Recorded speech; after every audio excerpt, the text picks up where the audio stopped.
What's up, all my trader homies? It's your boy Kevin from Touchdown Trades, your stock market bestie, your trading BFF. Today we're going to be breaking down all the electric vehicle manufacturing stocks that have been making huge moves over the last few weeks. And we're also going to be breaking down the EV sector as a whole and talking about why all these companies are ripping higher. Is it a bubble, or is this something that we should be really paying attention to and considering getting long into these companies? So we have this Wkhs making a move over 1,000% on sector strength. They manufacture electric delivery vehicles, final stretch delivery vehicles such as like a UPS truck or Amazon Prime delivery truck that shows up at your front door dropping off packages. We have Tesla hitting Rona lows of less than $400 a share and rebounding over 300%, breaking $1,400 a share this week. And right now, as we speak, we're at all-time highs, testing $1,500 a share. Just an absolutely insane move, headed to the moon, SpaceX style. We have this NIO, the Chinese Tesla, has been consolidating in a range for months, broke out on sector strength, and has made a beautiful move higher. We have this Ayro, manufactures small delivery vehicles, very small company, made a 300% move higher on sector strength and sector news. This NKLA made a huge move over the last few months, came out with low sales report last week and has since sold off considerably, but is starting to base out.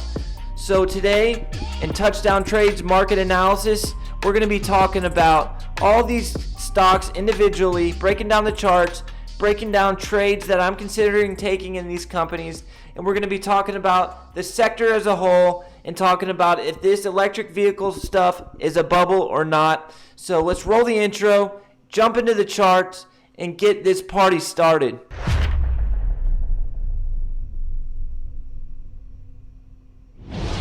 All right, traders. So first and foremost, we need to talk about this Tesla. We can see we had the sell-off of the market with the Rona concerns. We based out under $400 a share, and since have made a move for the ages, a move like I've never seen before on a huge company like Tesla, making a move from under $400 all the way up to breaking highs of $1,500 a share today. So how can we trade Tesla when we're trading at these levels? So I'm considering trading it two ways. Way number one is called an iron condor, where it's through options and you sell a call above the trading price that it's trading at now, or typically above the trading price. So for example, you could sell a $1,600 call, buy a call higher than that to protect yourself, sell a put, and buy a put.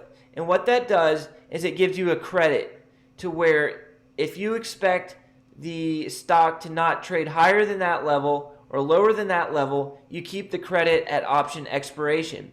And why I'm interested in trading that is because when a stock trades huge volatility like it has in the past few weeks, the options become more expensive because of expected volatility.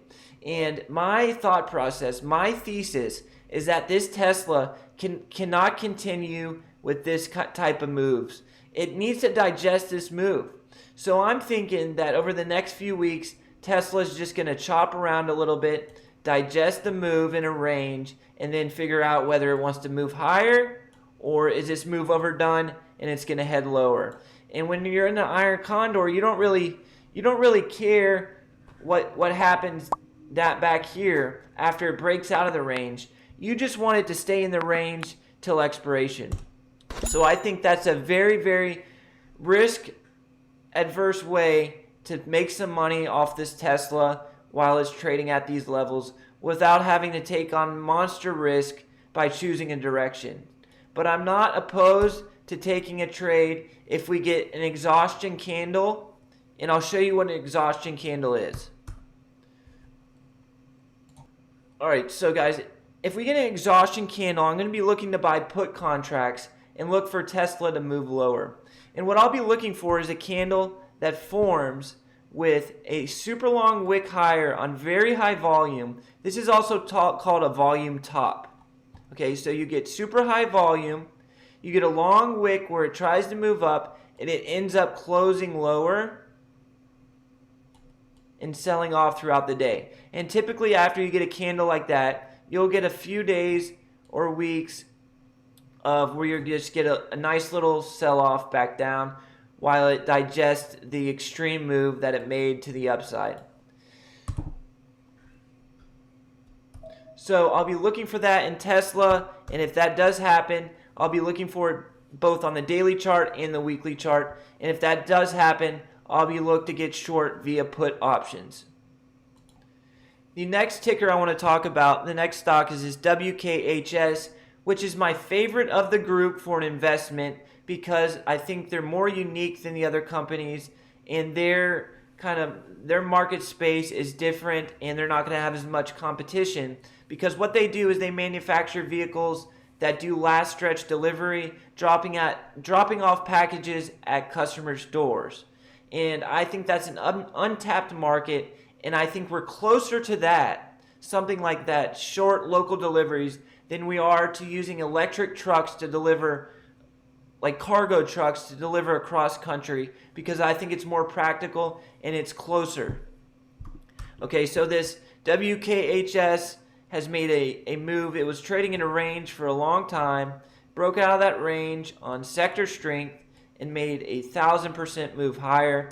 We're since pulling back on retail traders taking profit and kind of panicking out of their position as sharper short sellers come in up here and take positions.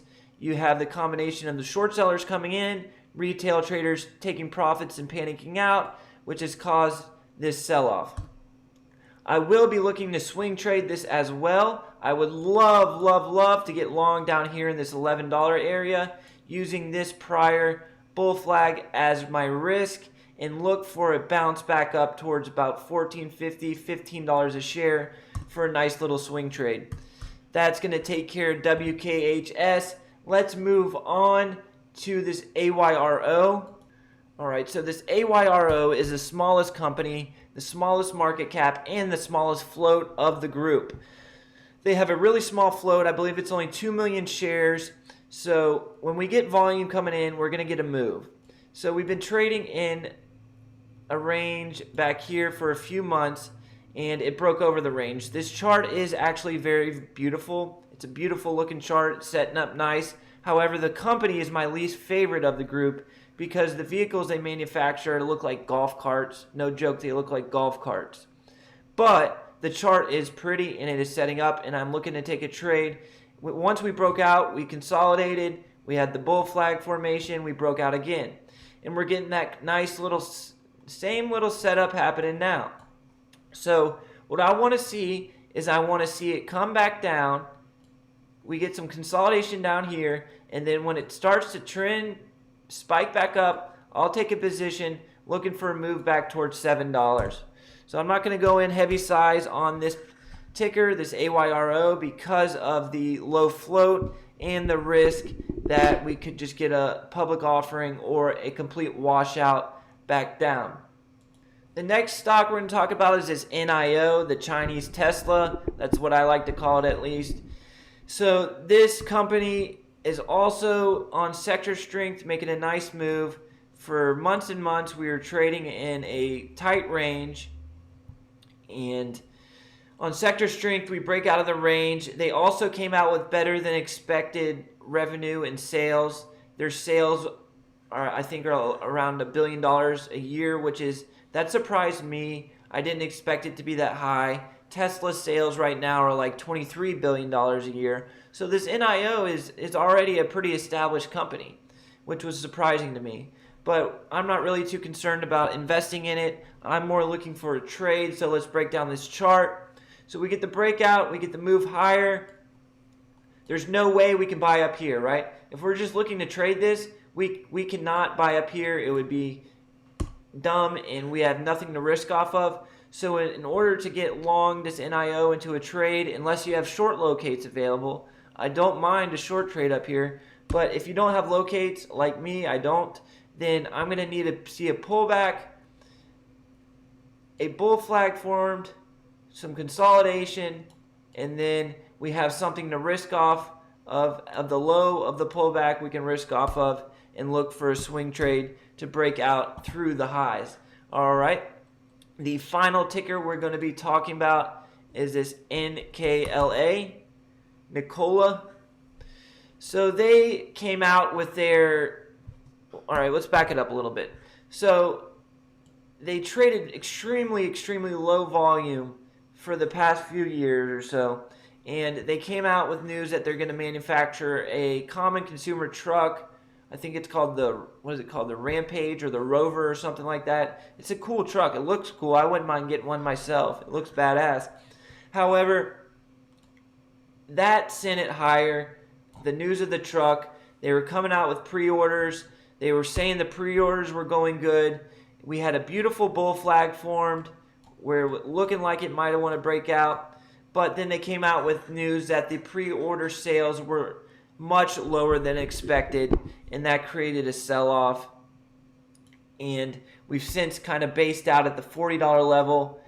Might be a dead cat bounce, might come back, test it, and break out higher. But it is presenting us with a low-risk trade setup. We can use that $40 level as our risk. If we do get a pullback down towards that level and start to perk back up, we can get long into it and risk off the 40. We can't get long way up at 54. We're going to need a pullback to get long into.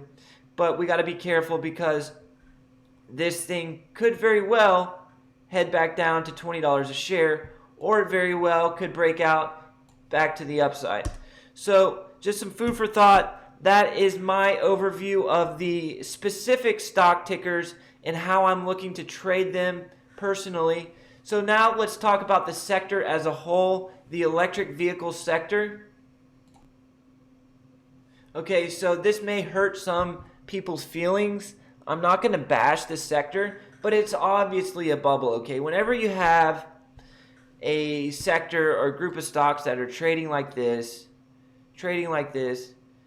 that's healthy to trend up like that, right? That's healthy. It's healthy to have pullbacks. You can't just trade in a straight line up like this sector is doing. We had the Bitcoin bubble do the same thing. It wasn't a healthy move. It was straight up on frenzy buying. And anytime you get the frenzy buying that leads to a straight up parabolic move, you get the wash back down.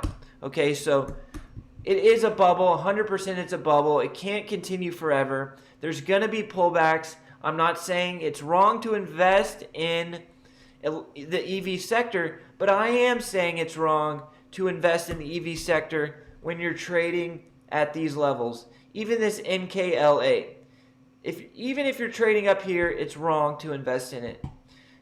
Sure, it could go to $1,000 a share, but over time, if you're buying at these levels, you're not going to make money in the stock market. It's just a fact. So just be careful, be cognizant of the fact that we're trading at all-time highs on most of these tickers. Wait for a pullback to get long into. Be smart, and then base your trade off a valid level to risk off of, and you'll be fine. So if you guys got anything from this video, do me a huge favor. Hit that like button for me. I appreciate the view. I appreciate the growth. We've grown over 450 subscribers this month alone. The channel's growing faster, and I like to see that. So hit the like button, subscribe if you haven't done so. I really appreciate you guys, and I'll catch you on the next video. Peace.